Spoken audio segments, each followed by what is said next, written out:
we're ready. All right. It's Garland Nixon and Scott Ritter on a Wednesday morning, and we got one or two things we might have to address. Let's talk.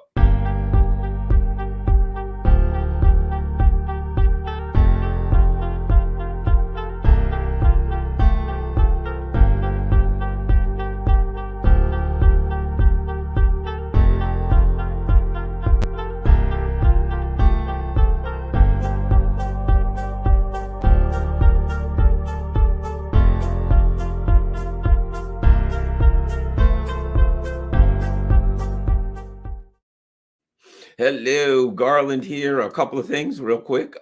Scott Ritter is doing a lot of good work. So go to his website, scottritterextra.com. And of course, as all, we all have to feed our families. So there are options there to support Scott. So make sure you go to scottritterextra.com so you can follow all of his work and you can support Scott so that he can continue to do his good work. Additionally, you can see everything scrolling across the bottom there. PayPal, Buy Me a Coffee, Cash App, all that kind of stuff. Buy Me a Coffee is great. And of course, if you have any fear, as do I, or concern that I can be tossed off of YouTube at any given time, go to rockfin.com. You can see that at the bottom, rockfin.com/Garland Nixon. You can be a member. And as a member, you can see all of my stuff for free, except this one show that we do is for our member subscribers. We're going to do part of it here, and then we're going to go right to Rockfin. But it's every Wednesday. But at any rate, if you can afford it to be a subscriber, and you'll see this one weekly show, then you can, I think it's $14.99 a month, or if you sign up for a year, it's like $12.40 a month if you can afford it. If not, just sign up and be a free member, and you can get all my stuff, with the exception of the balance of this show. All right, Scott, let's start here. What the heck? It seems like, I thought Nord Stream was it. It seems like another pipeline has blown in the Baltic Sea. Man, what's up with, what are your thoughts? I've been trying to make sense of that, Scott, but I'm like, this is weird. Your thoughts? I don't know. Maybe Ukraine. Well, we don't have to, I mean, we don't have enough information to know. We know that a pipeline was depressurized and that it's a pipeline, I believe, connecting Sweden with one of the Baltic states. I think Lithuania, but it might be a different one. Depressurized through manual intervention. So that means that it got blown up. There's no reason for the United States to blow this up. There's no reason for Ukraine to blow this up. The only party that has a reason to do this is Russia. I think I just gave you the answer. Cui bono. Look, the Russians aren't going to admit to it. They're not going to say they did it. I'm sure they did it in a way that that there's no fingerprints. But you don't blow up a $12 billion piece of Russian infrastructure, an act of war, and expect to walk away from it. And I'm pretty sure that we're going to see going forward, Russia is going to make people pay. You think you want to go to war with Russia? Now, the Russians will tell me, Scott, shut up. You don't know what you're talking about. You're accusing us of a crime. Okay. Yeah, I'm just giving an analysis. I'm not doing a formal thing. I'm just saying that if you take a step back and go, okay, if this did happen and it was manual intervention, who benefits? And I think Russia has, Russian secret services pulled a number. I could be wrong. I don't want the Russians to get too angry at me, but I'm just answering the question honestly. I think when you go cui bono, who benefit? I mean, you could say Poland, I guess, if you wanted to say Poland, because they're jealous of Lithuania getting gas from a Swedish supplier at a time when Poland was opening up its own pipeline from Norway to Poland and becoming an energy hub there. But that doesn't make any sense. And the other theory could also be Ukraine would do it to try to say, hey, we've been attacked by Russia and therefore NATO has to come in. You know what I mean? That's a theory. But the only thing is, I don't know that Ukraine has the technical ability to get out there undetected and do it, So I don't know. They did with Nord Stream, apparently. Oh yeah, they did it with a sailboat as easy as it was, and four Yeah, or so five just have schmucks. to get another sailboat and go in and do it. Look, we don't know. The bottom line is we just don't know what happened. Um, I'd like to see it. And what'll be curious, and this will be interesting, is if there's an actual investigation where nations say, we want to get to the bottom of this. We're going to go and do an investigation. We're going to send down our, our forensic underwater forensics teams, and we're going to scour everything. And you're going, interesting. Why didn't you do that with Nord Stream? Why with Nord Stream? Nobody's doing anything. It's just like, see, don't want to know. But this one, we're going to get to the bottom of it. We don't know yet. I bet you there's going to be an investigation, a thorough investigation. I also bet you that between Finland and Estonia, thank you, and Auntie, thank you. Um, look, I said Sweden, Finland. I'm saying this sort of the same general geographic region. Estonia, Lithuania, we're sort of close. I was half right, but thank you for the correction. I appreciate that. But again, the point is, I think if the Russians did this, you're not going to find any evidence of it. I think the Russians are that good. But the Russians will say we didn't do it, and unless there's evidence to show that they did it, then it's pure speculation. And some would say irresponsible speculation. But you asked me a question, I'm giving you an answer. Those are the kind of things I thought. That was the first thing I thought. I thought, you blew up a Russian pipeline. Maybe it's payback. I also thought, well, maybe the Ukrainians or the British, or maybe somebody's doing it to try to blame it on the Russians. I'll put it like this. I wouldn't be shocked if it was the Russians at all.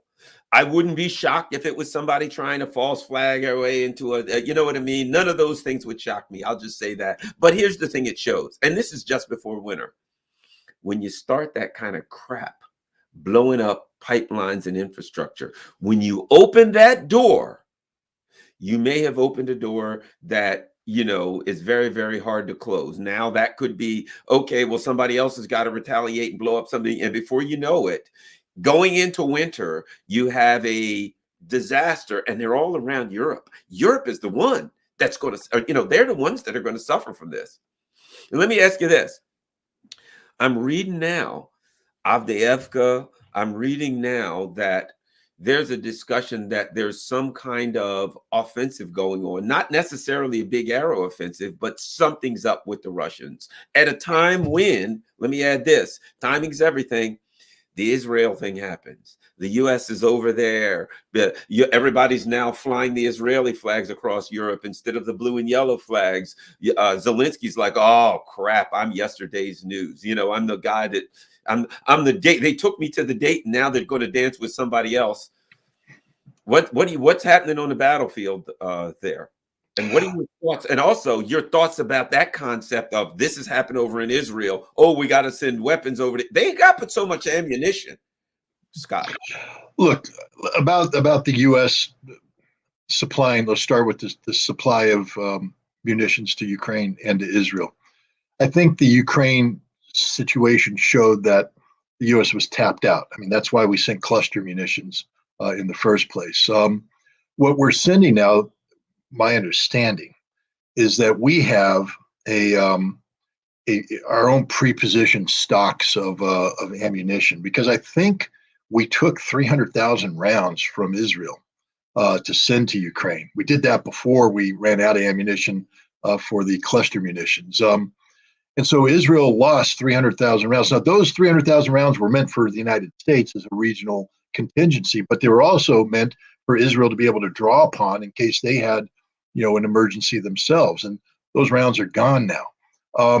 So my understanding is that the initial flights may have come out of the Middle East, out of Iraq, where we had pre-positioned stockpiles as well, or something. But the bottom line is we're sending Israel our stuff, our own, the meant for us to fight. So for all you people out there encouraging the United States to get involved in a shooting war with Iran, understand that all the ammunition that we would need to use in a shooting war with Iran is going to Israel right now. Yay. Which I think is a good thing, because that means that there's less likelihood we're going to get a shooting war with Iran. Now let's go to and also the issue of Ukraine. Understand that they were already in a crisis. I mean, we have Congress split. I mean, this is a different conversation, but you're never going to see me cry about a dysfunctional Congress, because at least now they have an excuse. When they had a speaker, whether it was a Democrat or a Republican, Congress was equally dysfunctional, but they were pretending that they were doing something. Now Congress is literally doing nothing because they don't have a speaker. And I think that's the most honest reflection of the reality of the state of Congress today. But different question, I'm diverting. Now we come back to what's going on the front lines. Look, you and I have had this conversation for a long time, and I'll just restate what I've been stating since the spring of this year, that the Ukrainian military is on a irretrievable path towards strategic collapse, that Russia is in the process of destroying the ability of Ukraine to maintain combat cohesion on the totality of the line of contact with Russia. That doesn't mean that here and there aren't Ukrainian units that can stand up and fight. I'm talking about the totality of the line. The Ukrainians are suffering casualties. They have brigades being degraded down to 50%, 40%. These brigades had to be withdrawn from the front line. There's nobody to replace them. In the area of Advika, and the interesting thing about Advika is that it's across from Donetsk. It's one of the most heavily fortified spots in all of the world, but of the Ukrainian front. And it's a place where the Ukrainians have been shelling Donetsk, the civilian population of Donetsk, from this area. The Russians have undertaken an operation that puts them in a position to create a cauldron, to surround a significant number. I think the number is 15 battalions worth of Ukrainian forces in the pocket. Now, the Ukrainians are going to be given a choice to retreat, which they are loath to do because that would be a strategic defeat for them, or to reinforce, which they are loath to do because they don't have any reinforcements. Every soldier taken out and put into the cauldron is a soldier coming from someplace on a line of contact that's already overstretched. This isn't big arrow war by the Russians. It's just smart war by the Russians. They've launched an attack that's been months in the making. So the idea that Russia did this because of the Middle East is absurd. The ammunition expenditures that took place over the last couple of days in support of this attack require Russia to have built up. Now, if you've been reading Telegram channels, because again, I'm not a frontline correspondent and I don't have the hotline to every Russian battalion commander out there. So I have to read what I can read. But if you read the Telegram channels that do have connectivity with the front line, you'll see people like Kodakovsky, the commander of the Vostok battalion, say, we've had some ammunition starvation, meaning that the normal allocation of ammunition isn't there, and therefore the Ukrainians are able to get momentary fire superiority over a given turf, and the Russians aren't responding with the counter battery fires that they used to. And everybody's going, that proves that the Russians have run out of ammunition. No, it proves that the Russians have done what everybody does in preparation for an offense. You hoard resources. And Russia did that, and they were able to annihilate the Ukrainian defenses, move in, occupy the high ground, put themselves in the position where Advika is at risk. But this isn't the only place. Up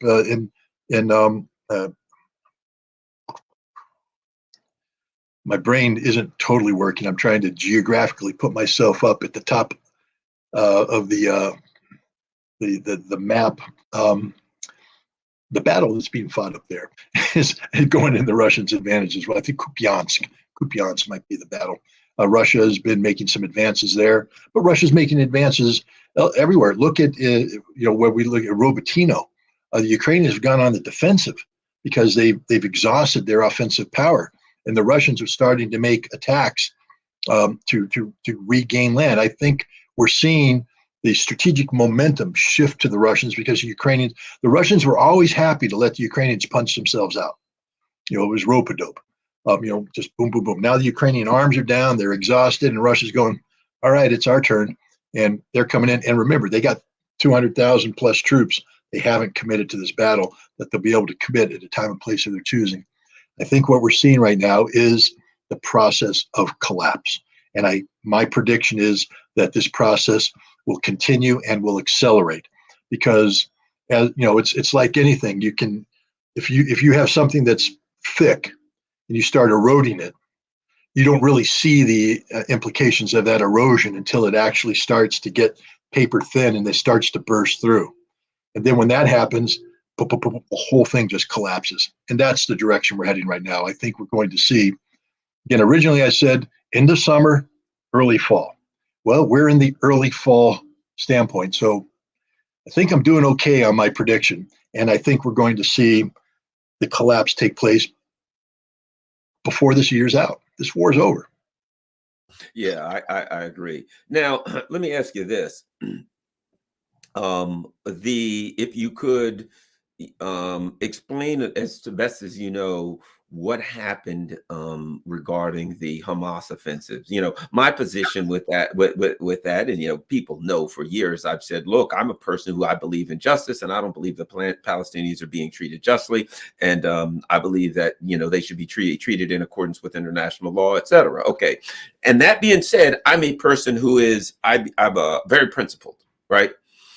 So the Israelis have been killing civilians for years. Absolutely, that's a horrible thing that I oppose, and they should be held accountable. However, I will say this: the Hamas offensive included killing some civilians and taking some civilian hostages. I have to say, as a principled person, that I oppose those actions. Do I believe that if they were launching a military attack, they had a right to target attack military targets? Well, if there is a military conflict going on, people attack military targets. But I will say, anytime that civilians are attacked by anyone, I oppose that as a principled manner. So I want to make that clear where I stand on that issue. That's a principle of mine. Don't look, if you're going to fight it out as the military, you're a military man. It is what it is. But I've never ever intentionally attack civilians, take civilian hostages, or kill civilians. So I got to say that that's a terrible thing. Now, that being said, taking that position, what is your understanding of how this military operation went down and why it was as successful as it was in its initial phase? First of all, I'll just say the same thing. I was in Israel in the 1990s. I spent 4 years in close liaison with the Israeli intelligence over the Iraq weapons of mass destruction issue. And it literally I went there on 14 separate trips. Some of the trips were days long, some were 2 weeks long or longer, depending on what we were doing. I spent a lot of time in Israel. And every time I was there, there was a major Hamas terrorist attack. Some of these attacks took literally right next door to my hotel, just down the street, restaurants that we would walk by, on a shopping center where I went shopping, bus stops that I walked by, all went boom. And had I been there, in some cases, minutes before or minutes after, I would have been a casualty. So there ain't no love lost between me and Hamas. All right. And I'll tell you this, just being honest, there was a period in my life where I would stand up and say, I stand with Israel. I stand with Israel. I can't say that anymore. It's not because of what happened with Hamas. It's because of what Israel, I'm late to the game with the Palestinian issue. Again, I'm just being honest here. I saw Israel from the perspective of the Israelis. I fell in love with Israel. I fell in love with the Israeli people. I thought they were wonderful people, and I thought it was a nation that had tremendous potential. But then once I took a step back, I continued to condemn Hamas and what it's done. I will never be a supporter of Hamas, ever. Hamas is an organization that exists solely for the purpose of destroying Israel. And as long as they have, I think it's paragraph 12 in their charter, as long as that paragraph is there, you can't support Hamas. There's nothing good about Hamas. There's nothing that can be supported about Hamas. But that does not mean you condemn the Palestinian people and what the Israelis have been doing to the Palestinian people for over 7 decades now, 8 decades. I think it's the Nakba, the disaster, the deliberate ethnic cleansing of Palestinian people from their homes, from their villages in 1948 to create this state, and the crimes have been perpetrated against Palestinians ever since. And that has awoken me. I also was somebody who believed in Yitzhak Rabin. I thought Yitzhak Rabin was the man. I was in Israel when he was killed. I actually drove by the King of Israel or whatever center where they had the 100,000 person rally that night. The Israeli intelligence officer who drove me said, "Stay away from this place tonight." he was a Rabin supporter, but he said Benjamin Netanyahu and the right wing have been talking about assassination. There's going to be violence. Stay away. Rabin was killed that night by a guy who was empowered by the rhetoric of Benjamin Netanyahu, and it was given a directive by an Israeli rabbi to assassinate this guy. And with the death of Yitzhak Rabin went the death of Israel, because Benjamin Netanyahu came into political power at that time, prominence, and he has destroyed Israel. I no longer stand with Israel. Doesn't mean I stand with Hamas. I will never stand with Hamas. I stand with the Palestinian people today. They're the ones who need our support, not the Palestinian Authority. Don't get me wrong. They're corrupt. Not Fatah. I stand with the Palestinian people, the innocent people that are caught in this war. Now, so I need to put that out there too, because there's a lot of people who say, oh, you're anti-Semitic, you're this, you're that. And I'll be polite. I'll just say F off. I have more background in this topic than people know. And I come at my feelings through experience and honest belief. Now, having said what I said about Hamas, as a military professional, I have to take a look at what they did and say, beyond the slaughter of innocent civilians, which is never condoned, whoever you are. I'm a Marine. I will condemn the Marines forever what they did in Haditha. What they did in Haditha is a war crime, and those Marines who perpetrated that war crime should be held accountable. Some of them were, some of them weren't. That's a dark stain on Marine Corps honor. We don't kill civilians. Not on purpose, man. Not on purpose. Hamas slaughtered civilians. Now, I saw some comments. They're not civilians. Look, man, I got to say, I can't spend too much time arguing that point. A settler is not a civilian. A settler is something different. A settler is a political tool used to occupy and to take control. And for instance, if you go to the city of Sderot, which is right on the northern end of Gaza, never forget that in 2014, a significant number of those citizens went out to the hills, set up chairs, and sat there and had barbecues while the Israeli Air Force bombed the innocent Palestinian civilians of Gaza and cheered and called them animals and said they're not worthy of life. Civilians? I don't know. And it's the same thing. The same town, Sderot, voted for Benjamin Netanyahu at a rate of like 98%. So they are the ones who are responsible for empowering this man. They don't deserve to be hunted down and killed, but they ain't innocent. They're civilians, and their murder is a war crime. I'm not going to call them innocent, though. They knew what they were doing, and they were empowering the same entity that was slaughtering Palestinians. So civilians, yeah. Innocent, no. But what Hamas did, carrying out, was a professionally executed military assault. Remember, before they got to the villages, before they got to the kibbutzes and started this rampage of murder, they had to take out Israeli military outposts. And they did so with a precision that any special operations forces would have been proud of. They identified the nature of the Israeli defenses. They took out the communications. They took out the fire support. And then they breached they breached the barriers, and they closed with and destroyed the enemy through firepower and maneuver. It was a decisive victory, an impressive victory. What's amazing about this, though, is that even though they took the Israelis by surprise, they shouldn't have. They shouldn't have taken them by surprise. You know, the paramilitary or the paragliders that we saw, the guys going up in their paragliders and coming down, they've been practicing that for some time. They've been putting videos on the internet showing them practicing that. Everybody's like, Hamas carried out the greatest operational security in the world. No, they didn't. They were practicing it in broad daylight. They built combat towns that simulated the Israeli defenses, and they practiced assaulting them.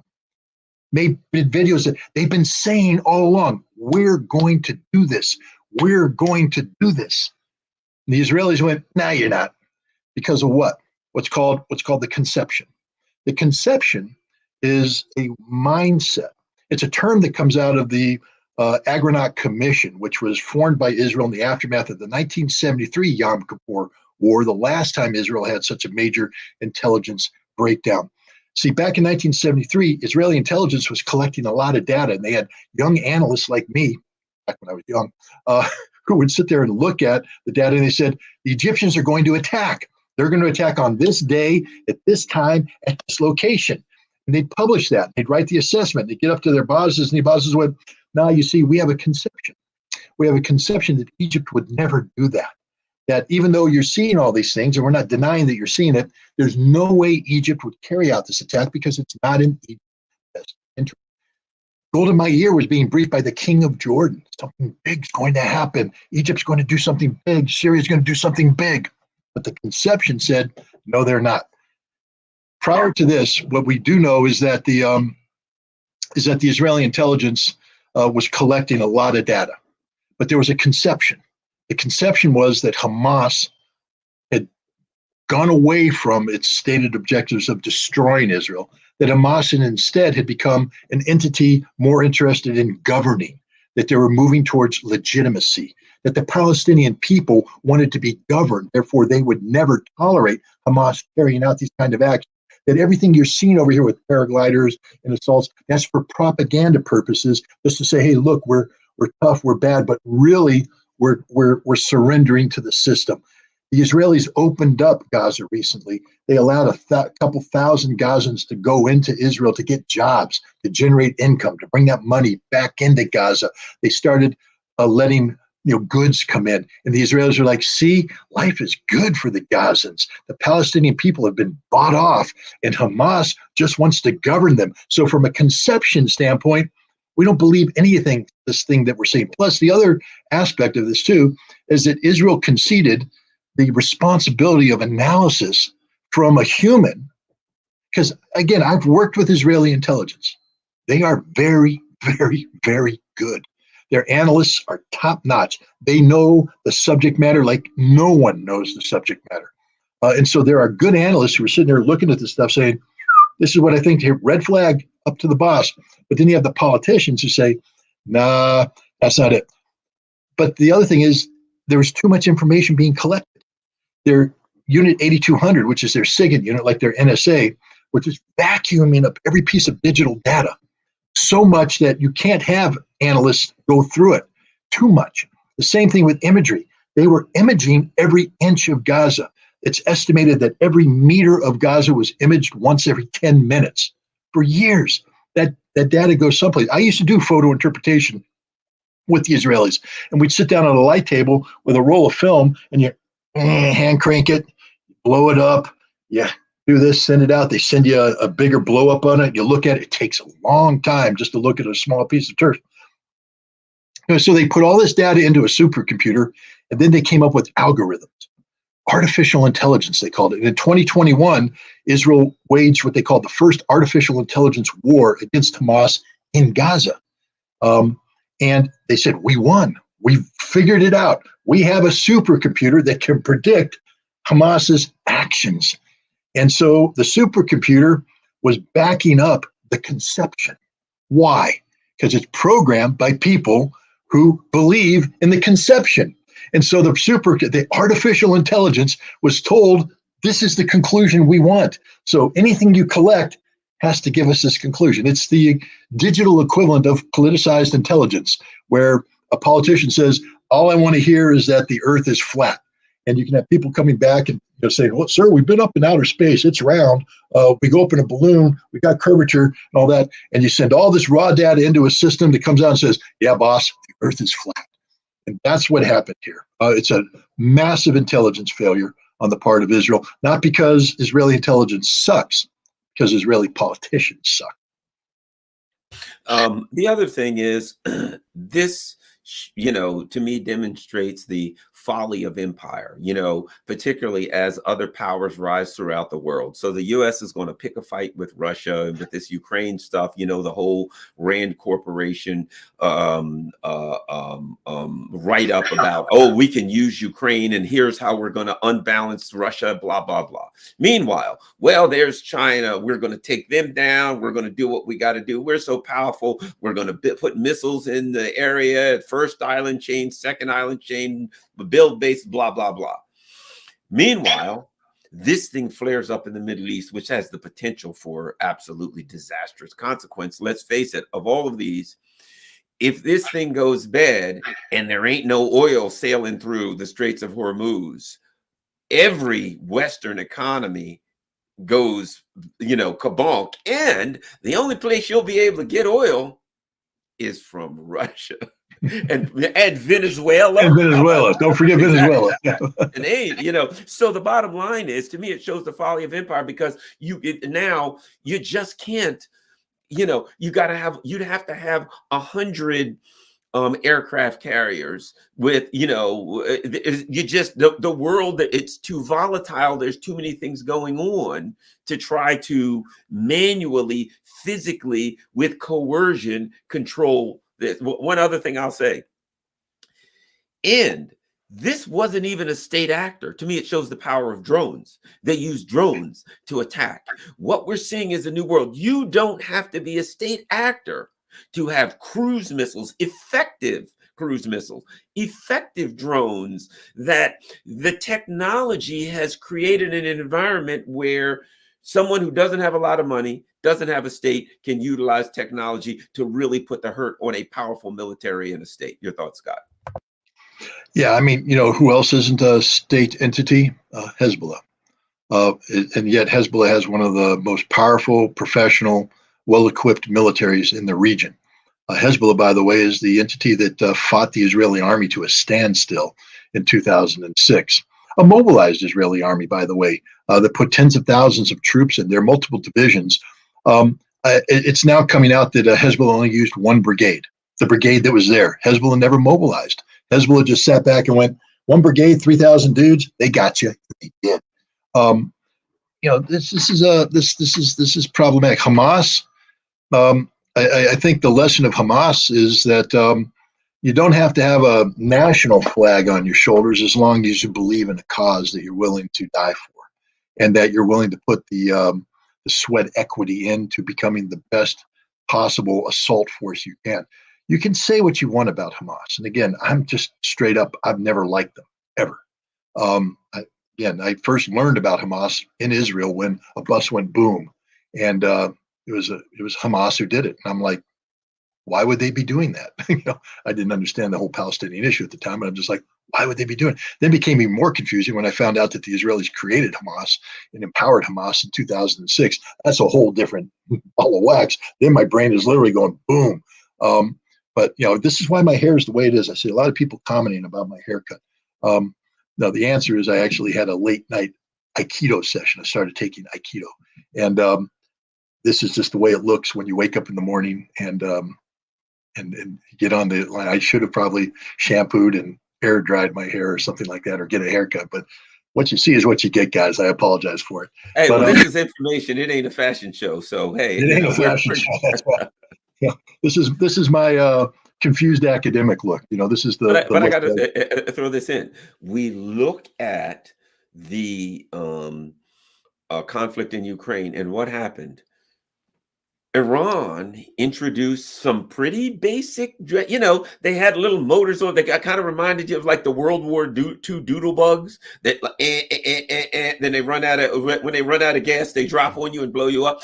And from what I've heard of these geranium style drones, you can hear them, little engine, and they come along and then they blow something up. We're seeing something interesting, and that is that for all of the high-tech stuff that we have, when it comes to war, a lot of times it gets back to low-tech. That's you know what I mean? Things you can't jam something if it doesn't have a GPS, things of that nature. You got a little gas engine, stuff like that. Scott, your thoughts? No, I mean, again, let's look at what happened here. Hamas took a $400 quadcopter. You got one in your background. There it is. Now you can adjust that with our standard remote control technology that you can put an explosion. Let's call it a 60 millimeter mortar shell with an extended fuse on it. So you've done the tail so that it doesn't roll; it just drops normal. You can suspend that on this, take that drone up, and what we're talking about. I mean, how much does that drone cost, Garland? A couple $100. I'm doing my best to read lips, but Oh, my bad. I had my mute. New $600 or $700. That's I bought that one used from some guy who just wanted. You can go out and buy a bunch of used drones off eBay or something for a couple $100 like right. that. So it's a toy. I mean, it's Yeah, a nice exactly. toy. It's a cool You don't toy. have to buy a new one. You can buy all the used ones. You go on eBay, there's hundreds of them there. You can buy them all day for a couple $100 each. And then you can go buy the batteries and you can buy the what do you call it? The aftermarket batteries. So they're not $300. You're flying a really nice drone where with high-tech cameras, you name it. So Right. And so now I do this. Let's say by the time I'm done hanging that 60 millimeter mortar around from this, I've spent $1,500. Okay. And that's a high end, but let's just say I spent $1,500. Now I'm going to take it off, take it over an Israeli tank, Merkava 4. The most sophisticated. This is the one that Zelensky has wet dreams about. Give me the Merkava 4. Give it to me, baby, so I can kill the Russians. It's the best tank in the world. Why? Because Israeli said it was the best tank in the world. And yet, you know where its great weakness is? Overhead. And the drone comes in with the 60 millimeter mortar, and they know exactly where to drop it. Boom, boom, boom. Everybody dies within 5 seconds. And that is welcome to the new world, ladies and gentlemen, where your multi-million-dollar tank and your highly trained Israeli tank crew gets vaporized and charred in a matter of seconds by $1,500 drone weapon. The same thing. They built these little fortifications. They're like little French Foreign Legion forts that you imagine popping up all over Africa, but instead they're surrounding the concentration camp that is Gaza. And they've got these towers, and on the towers they have these automated cannons that are linked to the sensors. So if you move, the cannon gets activated. It's robotic, comes in, and it's got a sensor on it. And you got an Israeli inside there looking at a computer, eating a donut, and drink coffee. Pop, pop, pop. Do the mouse a couple times. Pop, pop, pop, pop, pop, pop, pop. Okay, we got them back to eating the donut and all that. Frontline combat troops. And so the Gazans are sitting, or the Hamas guys are going, all right, we see how that works.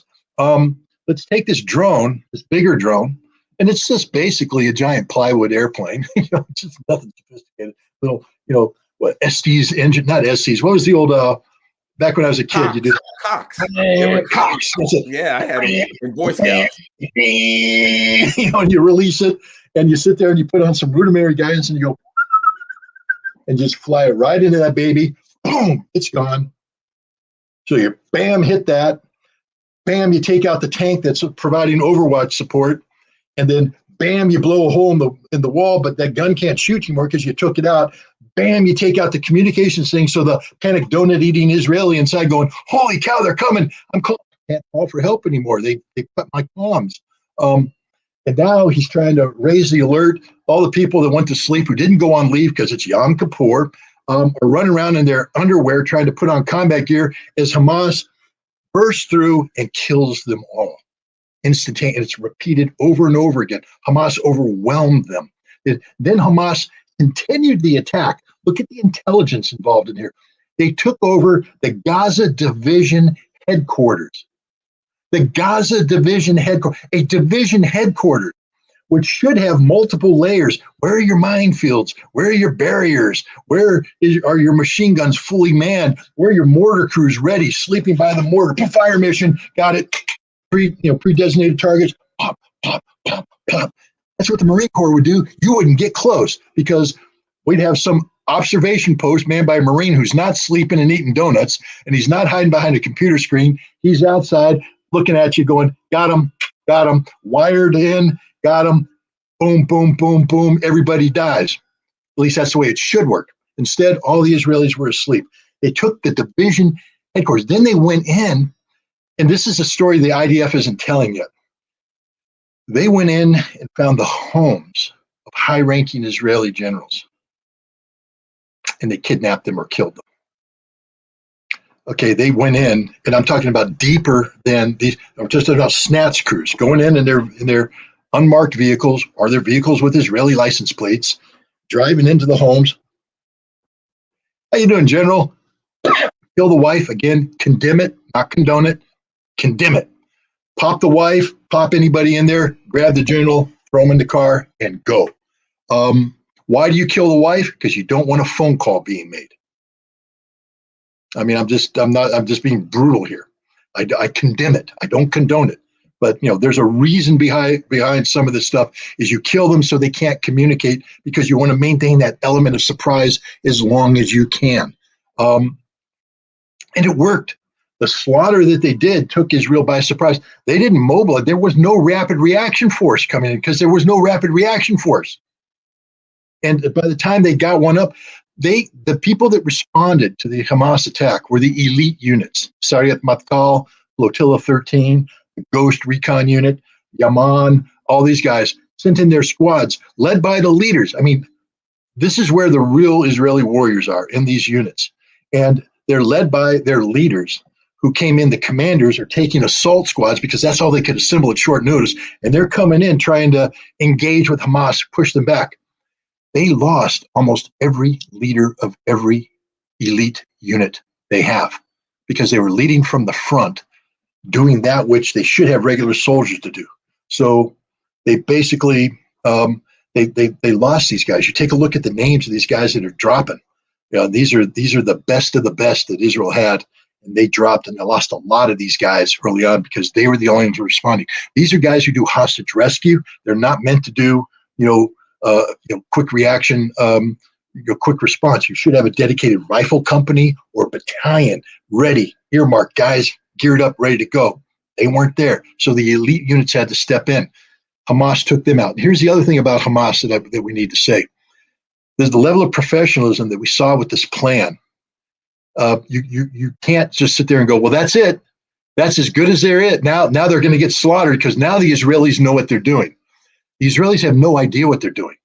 The 300,000 men that they have right now in Gaza, they never planned this. How do we know? Because earlier this year, they ran an exercise, I think it was called Firm Hand. It was based upon an exercise they ran last year called Chariots of Fire. I mean, great names.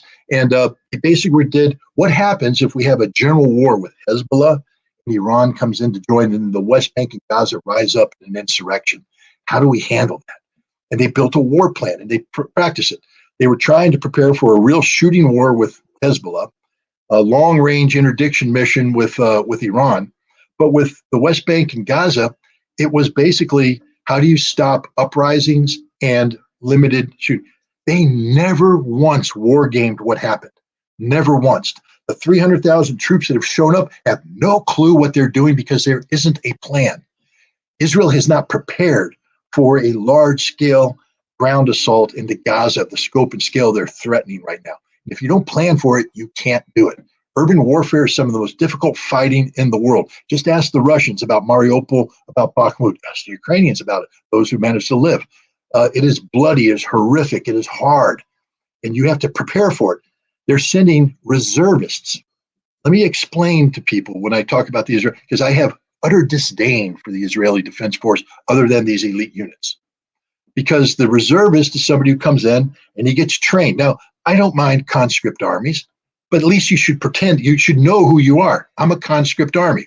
So I come into the Israeli training and they stress me out for a week, and then I go and I get some shooting skills and all that. And then instead of going to a unit where for the next year and a half, I harden my skills, I'm sent as an occupying force into the West Bank.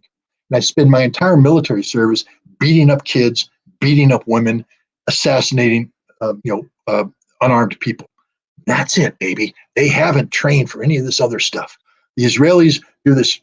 They have something called Project Gideon that they did from 2016 to 2020 to reform their military because they performed so poorly against Hezbollah in 2006. Gideon ended in 2020. They went, well, that wasn't good enough. Now we have something called, I think it's a Momentum, Project Momentum. And it goes out for another 10 years. They're in the midst of this reform. And the reform isn't designed to create hard soldiers. The reform is designed to bring in technology and make war easier and more efficient, more effective, and more this and more that. Anything but actually getting guys out there covered in mud and sweat and blood and rain and wet and cold, what a real warrior does. And if you go into urban combat into Gaza, it's real war. The Israelis are going to be slaughtered because Hamas has prepared for this. Here's the statement of fact. Hamas is underground right now. There ain't no Hamas above ground unless they want to close with to destroy you through firepower maneuver. If they're not in the business of firing a rocket or trying to launch an assault on an Israeli unit, they're underground. Israel knows this. And then you say, well, if they know that, why are they blowing up entire neighborhoods of apartment complexes? Because there ain't no Hamas in there. They know this. They're doing it because they're trying to punish the Palestinian people. They're doing it because of collective punishment, which is a war crime. Every bomb dropped on Gaza today is a war crime, unless it's being dropped against. They have intelligence that says underneath here is a tunnel, underneath here are rockets. You get to bomb that. But if you're saying, for instance, as they did, we're going to take out an entire university complex, because at one time we believed that a Hamas command group occupied a room in that place. Well, they ain't there now. They're underground. So you're blowing this up knowing that you're going to kill hundreds of civilians. That is a war crime. Every Israeli pilot flying in an American-made plane, dropping American-made bombs on Gaza is a war criminal. And every politician in general who ordered him to do that is a war criminal. I mean, we can condemn Hamas all you want, and I'm right at the front. I condemn them. But you better be condemning the Israelis as well, because there's no justification for what they're doing today. And the other thing is the Israeli public is going to wake up to the fact that the Israeli army just ain't as good as they think they are. Their biggest nightmare will be if Hezbollah comes in, because those are boys that have been eating raw meat and are ready to play. Hezbollah has been planning for the next war. Israel is planning based upon the 2006 defeat. They're trying to fix the problems identified in 2006. They're looking backwards, not forward. Hezbollah said, now let's get ready for the next war. Hezbollah will be coming in with different tactics, different techniques. They'll be occupying northern Israel. The fight will not be in the hills of southern Lebanon. The fight will be in the villages, towns, and hills of northern Israel. Israel's not ready for this fight. So Israel should pray that Hezbollah doesn't get involved in this fight. But what they should pray is that common sense steps in and somebody says, we're done with this. We're not going to send these troops who are not prepared for this fight. These boys are crying right now, Garland. They're crying. Okay, I know what happened was tough, but I was going to say a bad word. You're a soldier. Okay, suck it up, dude. Suck it up. Get your war face on. Do whatever you have to do. Demand of your company commander, while I'm sitting here in the desert, let's go run some basic drills. Let's practice sending a 5-man team in, making sure that we have an element behind, just in case there's a pop-up element coming in, that we practice coordinating our zones of fire so they don't kill each other in a firefight. Half of the casualties that have taken place in Israel in the last couple of days are Israeli soldiers killing Israeli soldiers because they're scared, because they're panicked, because they don't know what's going on. They have no fire discipline. And these are the people that we're all sitting there going, the best army in the world. It ain't the best army in the world. It's one of the most poorly trained armies in the world for the combat they're getting ready to go in. Well, and I'll say this. The problem they have is I've known people here who were in the, who were Jewish and they had, citizenship with Israel and had been in the military, who really were not. Let's just face it, they were not material for the military, but everybody had, and they went through. And I looked and I thought, man, if those guys, if that's who's out there fighting, they got problems. Because, whoever it is, they put in there and they were very lightly trained, just as you said. Here's something I think we'll end with this, Scott. If they go to war and they're fighting in the north and they're fighting here, that's it for Israel. And here's what I mean. The thing about Israel is they say to the world, Jewish people all over the world, you're not safe. Nazis or whoever, that's a whole nother story, can get you in Canada or the US or wherever.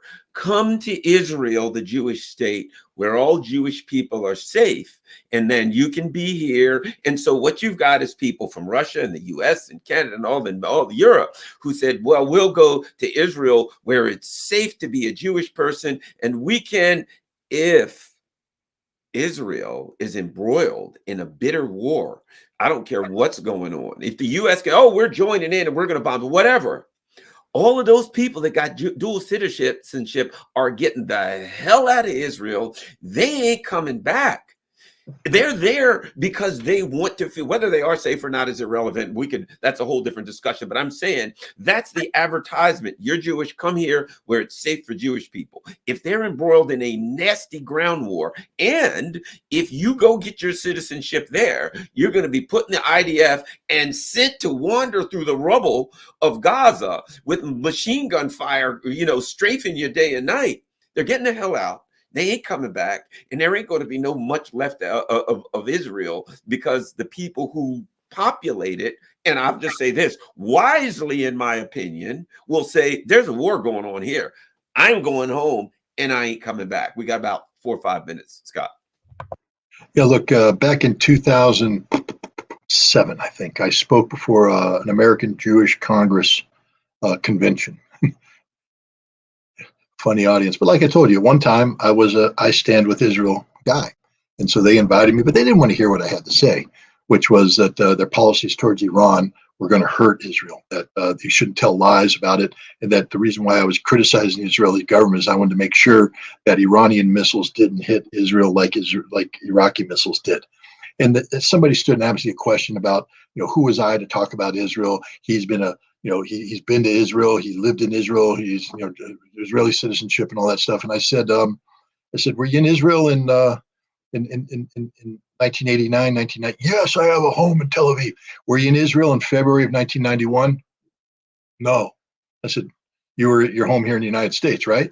He said, yeah. And I said, you know where I was in February 1991? I was hunting down Scuds to try and stop them from hitting on Israel. You ran away, you sack of manure. I mean, and that's the bottom line. You just hit it on the head, Garland. When the going gets tough, all of these American Jews who go to Israel to be at home in the homeland, they don't believe in anything. And when life gets uncomfortable for them, they flee.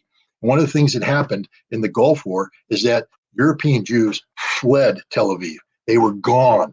They were back to their homeland in Europe. They're back in the United States. They were anywhere but in Israel. The people that stayed in Israel were the Sabras, the kibbutzniks, the people that were raised in Israel that viewed that as their home. Right or wrong, I'm not sitting here condoning how they got to where. I'm just saying that they believed in it and they stayed there. If there's a war, I'm getting out of there. If I'm a civilian, I'm not.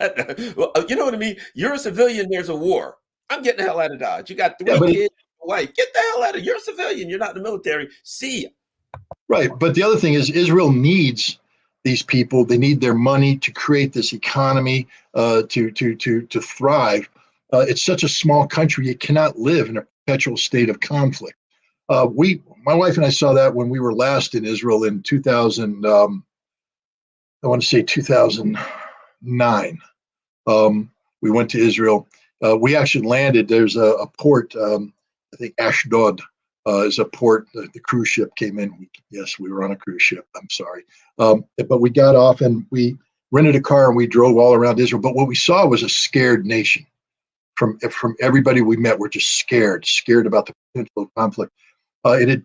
They had walls. You could literally see the apartheid walls that they had built up, separating them from the West Bank.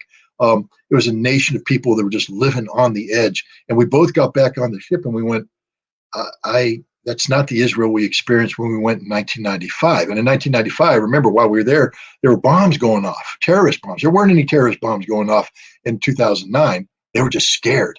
In 1995, there were bombs going off and people were living saying, yes, but we are hopeful for peace. The people in 2009 had no hope for peace.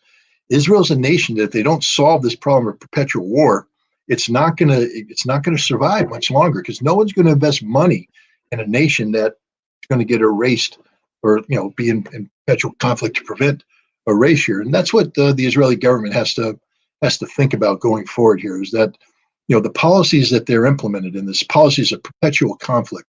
I did an interview with Yaakov Kedmi. He's an Israeli politician, diplomat, former soldier. He fought in the 73 conflict. He's from Russia, immigrated from Russia to Israel. He ran the immigration committee. They brought Russians out of the Soviet Union, and he spent a lot of time in Russia. He's now back in Israel, and he has a very hardline position on the Palestinians. He also has a hardline position on Iran. He said if Iran, and this is a guy who's plugged in at the very highest level, He said, look, if Iran gets involved, then we will revert Iran to the Stone Age using our capabilities. That means nuclear weapons. So we now have Israel threatening to use nuclear weapons as a result of the consequences of their horrific policies against the Palestinians.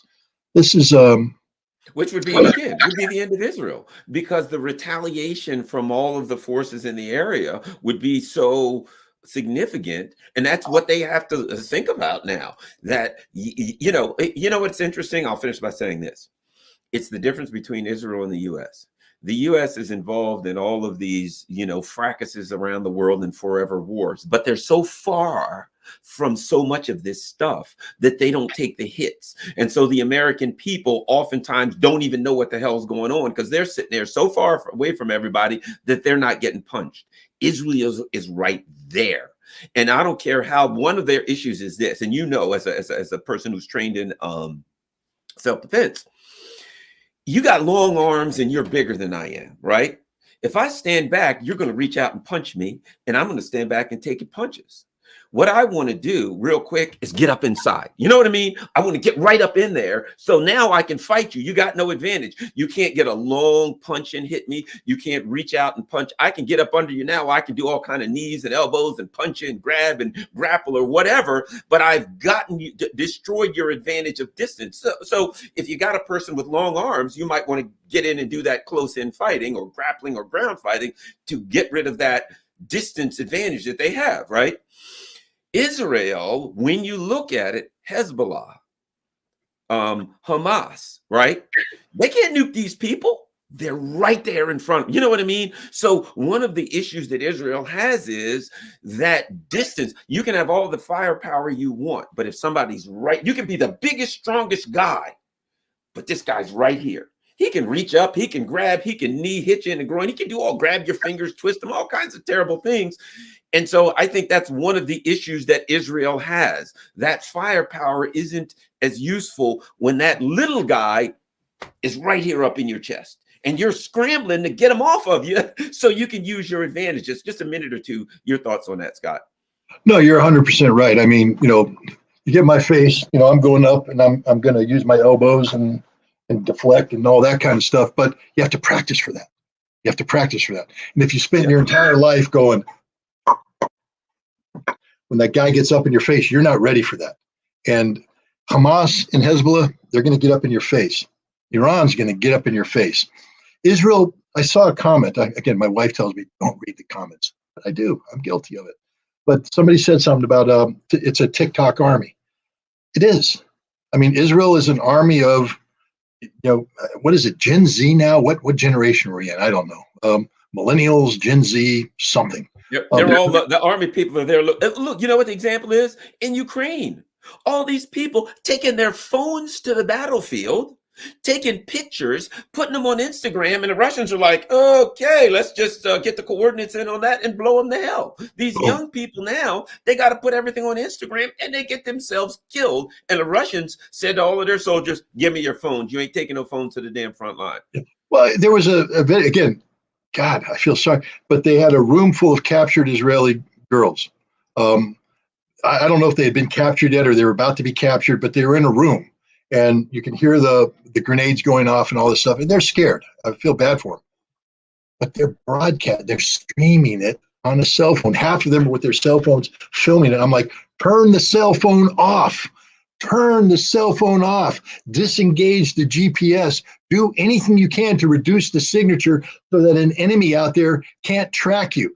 But no, they don't. And that's the stupidity of today's youth. It's a TikTok army. Have those girls make these beautiful little videos where they dance in their uniforms and all this kind of stuff. And it's cute, but it's not the military. And the command that tolerates that is teaching them the wrong thing. First of all, again, I'm going to go off track here, but don't wear skin-tight uniforms and tell me you're professional. All right? You ain't professional. Wear loose-fitting clothing that gives you flexibility and maneuvering. But if you're putting on jeans that you have to jump into and shirts that have to, so you can have your perfect figure and your hair and your TikTok video, you're not a professional soldier. And Israel has a whole bunch of women in their military who don't belong in the military, not the way they're configured, not the way they're trained, not the way they perform. And they have a whole bunch of guys that are the same thing. They're the same generation. It's a soft generation. These aren't the hard kibbutz people. These aren't people that grew up with the soil, with work hardened hands, sun-baked faces, joining the military, and with that stoic appreciation of the need to do something hard to defend. These are soft people who their whole ambition is to get out and get into some sort of IT startup where they can sit there with their cell phone and make money for free by not doing anything. They want a car, they want an apartment, they want an office, they don't want to do anything. Now they have to serve in their military for a period of time.